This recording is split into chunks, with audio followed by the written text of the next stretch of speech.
Assalamu alaikum everyone. This is Umar Farooq along with Assistant Professor Mohammad Zishan Khan. He is a CIPD certified HR professional from UK, and in today's discussion we'll talk about leadership, professionalism and executive presence.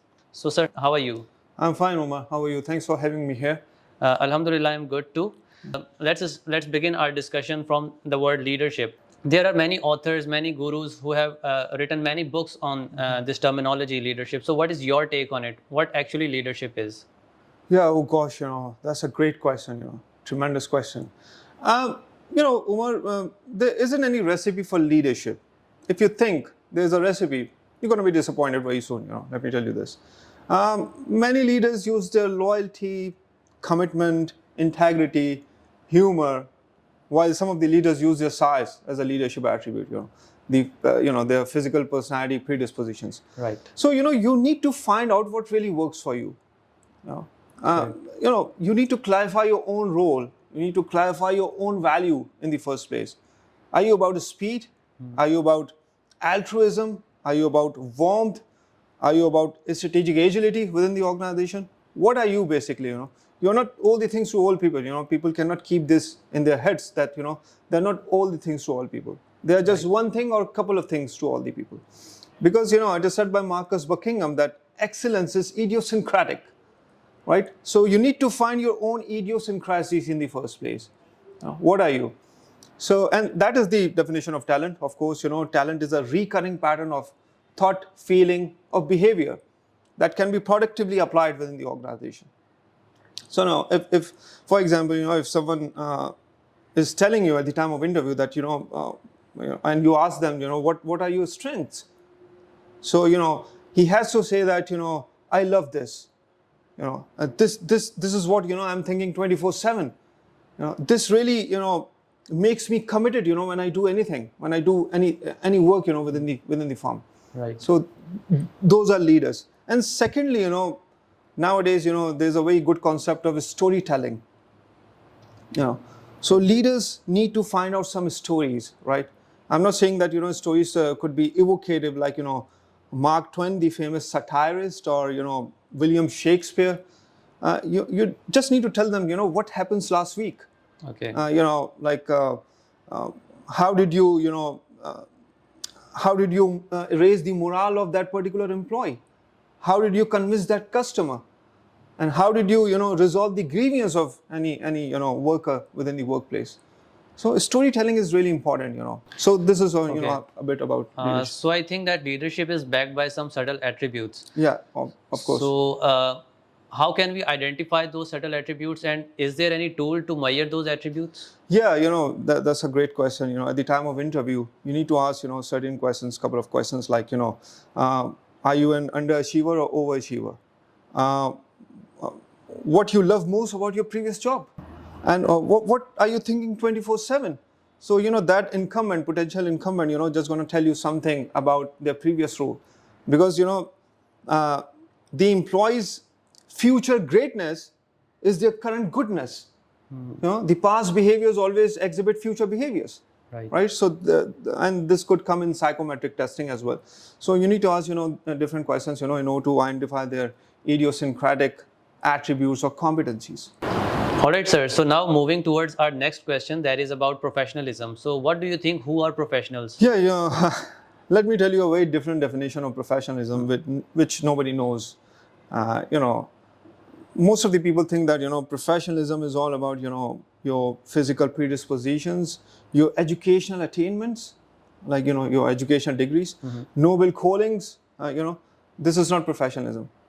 Professionalism, as a matter of fact, is predominantly an attitude. It's not a set of competencies. People do not care how much you know until they know how much you care. So a real distinction between a professional and a technician does not care. A professional is one who cares. I'm not talking about IT technicians, let me tell you that. So what do you think, in today's organization, every leader is a professional or not? Well, or is there a relationship between professionalism and leadership? Yeah, that's a great question. Professionalism, as I said, is an attitude. So, what sort of recruitment procedures you have within the organization? Bob Sutton from Stanford Business School, he says, in the book, No Asshole Rule, He says that, law of crappy people. Okay. So if the law of crappy people exists within the organization, you cannot find professionals. Right. What is law of crappy people? The A class managers always hire the A class people, while the B class managers always hire the B class, C class, or D class people. So law of crappy people in most of the organization. Being in the business of human liberation for the last 15 years, I've got 15 years of experience, in academia and corporate sector. So I've seen very rare professionals are there, within the firms, within different organizations, because it's an attitude. A rare professional is one who care about their employees, but people do not care because they during the course of life they did not acquire this thing basically. This is an attitude. This is inherent. This is deep down in your heart and mind. Right. All right, sir. Now moving towards our next question.